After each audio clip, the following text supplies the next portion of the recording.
even before I heard something about this program, through my chance meeting with a sister. I think she's from Brazil, and she was talking about such program, but I didn't know that it's PCC. But she was talking about programs, all these activities being done by the pastoral workers. And then I was introduced into this program actually through my visits, the pastoral visits, I think in 2009. But even before, I heard some of these programs already in Candelaria. But through the pastoral visit there, I saw the people, especially the people from Bani, and they were even wearing their uniforms, no? And there were many, no? And they have some products also, no? Some people there. And then I started asking about this, and then they shared their monthly, weekly activities, visiting the malnourished children, weighing them, the pregnant women, the cooking of the food, and then celebration of life.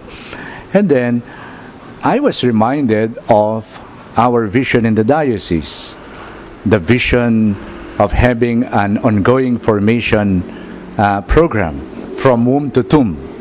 Then I realized that we were just discussing about this possible program to be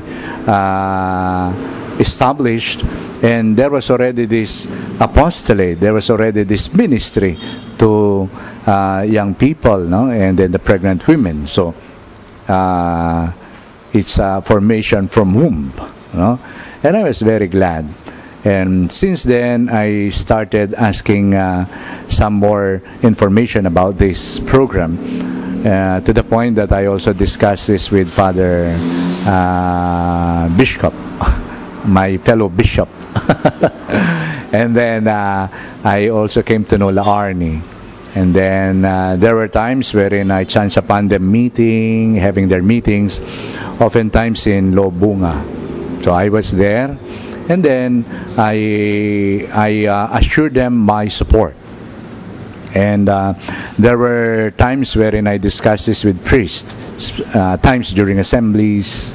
I remember I shared about this. And then during our meeting in the vicariates. And I also listened to some priests who have these programs in their parishes. Of course, the priests who gave me a more positive feedback is Father Mark, because the place was so remote, and then people were there, and they were not only catering to the needs of the children, the pregnant women, but even the old people, no? That is why I say this very important ministry, because it is not only geared towards feeding specifically, but also formation, especially in taking care of the infants, teaching and educating the pregnant women on how to show care to their children. And I think that is very good, because through them, for me, in my reflection, through them, God's love becomes concrete. And once the children are born, they are introduced into this love, and then they respond to this love. Okay? So, that's it. You are asking me about possible suggestions. One suggestion is, how about gathering pregnant women maybe once a week or once a month inside a chapel or in a house, and then in silence lead them in expressing their love and care to the babies in their wombs. Like, for example, reading the Gospels, no? Reading the Gospels in silence to these children, no? Another is in silence by merely touching their stomach, no, tummy, and allow the children to experience the love, not only of the parents, but the love of God through that touch. Okay.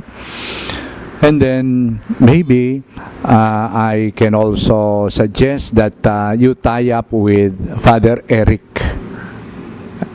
de la Cruz, because he's the one in charge of formation, so that you can present to him the formation component of your program, and then try to see on how we can synchronize this, or we can help each other in coming up with a program that will also promote this ongoing formation program for the diocese.